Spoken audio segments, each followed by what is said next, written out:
Teringat ketika berdiskusi dengan mitra saya yang menceritakan bahwa dia mendrop sebuah proyek besar di Siak karena masalah financial closing atau tidak dapat dukungan funder. Saya bertanya, loh proyek Siak emangnya nggak ada strategi lain Pak tanpa pinjaman? Cari mitra gitu? Sulit cari pinjaman di zaman sekarang Mas. Demikian dia menjawab. Swasta murni kalau Greenfield Company sulit bergerak. Tahun kemarin bukannya ada dengar-dengar kamu ke Tiongkok cari pembiayaan? Saya mulai menyelidik. Nah ini kalau ke Tiongkok kembali ke masalah idealisme, bukan ke masalah uang. Sudah taken, sudah DP, saya balikin semua. Nggak bisa aja pokoknya. Tadinya saya berpikir dengan siapapun bisa berbisnis. Namun ternyata ketika bolak-balik ke Tiongkok, kesimpulan saya satu, demi nasionalisme saya tolak dan lebih baik nggak saya jalankan proyeknya. Loh kok begitu ekstrim banget sih bos? Saya bertanya kemudian. Begini katanya menjelaskan, saya dengan orang Cina berbisnis tidak masalah. Sekali lagi, berbisnis dengan Chinese tidak masalah. Yang saya mundur adalah berbisnis dengan BUMN Tiongkok, berbisnis dengan negara Tiongkok. Dengan mata kepala sendiri saya melihat dan memahami setelah bolak-balik dengan mereka dalam 1 tahun terakhir ini. Pertemuan demi pertemuan, diskusi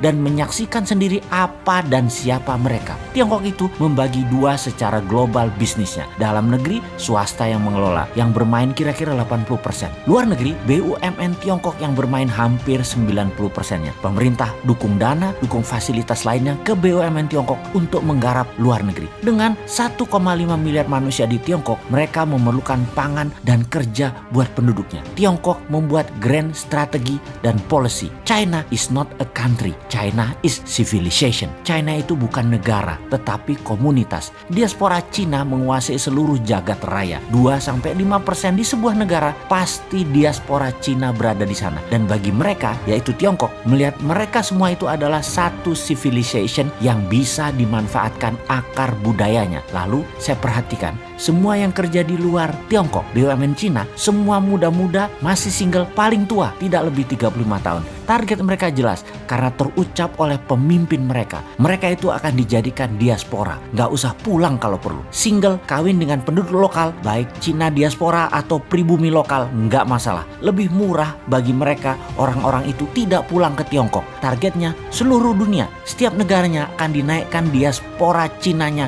double dalam 10 tahun ke depan. Misalnya di Indonesia, diaspora populasi penduduk berasal dan keturunan Chinese ada 3%-an kira-kira.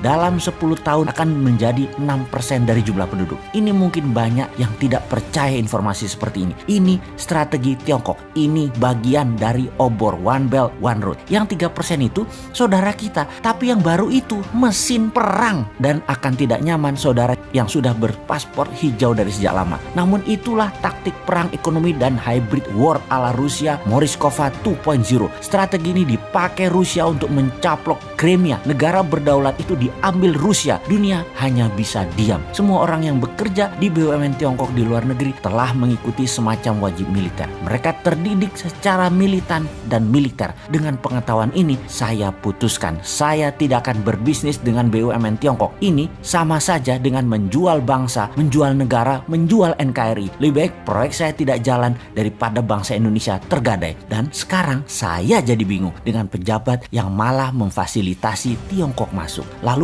BUMN Indonesia dengan BUMN Tiongkok bekerja sama. Diaspora tadinya sebentar lagi jadi ancaman nasional. Ini soft threat. Banyak yang terbuai uang, terbuai proyek, namun menggadaikan kedaulatan bangsa. Saya miris dengan ini semua. Dia melanjutkan monolognya. Saya berharap ini semua karena by accident dalam tanda petik. Karena alfa, karena lupa, karena pejabatnya lupa, karena ketidaktahuan pejabat. Namun kalau ini by accident dengan sengaja melakukan Cinanisasi, memasukkan diaspora Cina baru, akan mengikuti juga pastinya, yaitu faham yang berbeda dengan Pancasila, faham komunisme. Menurut saya, rakyat rasa tidak akan diam nih.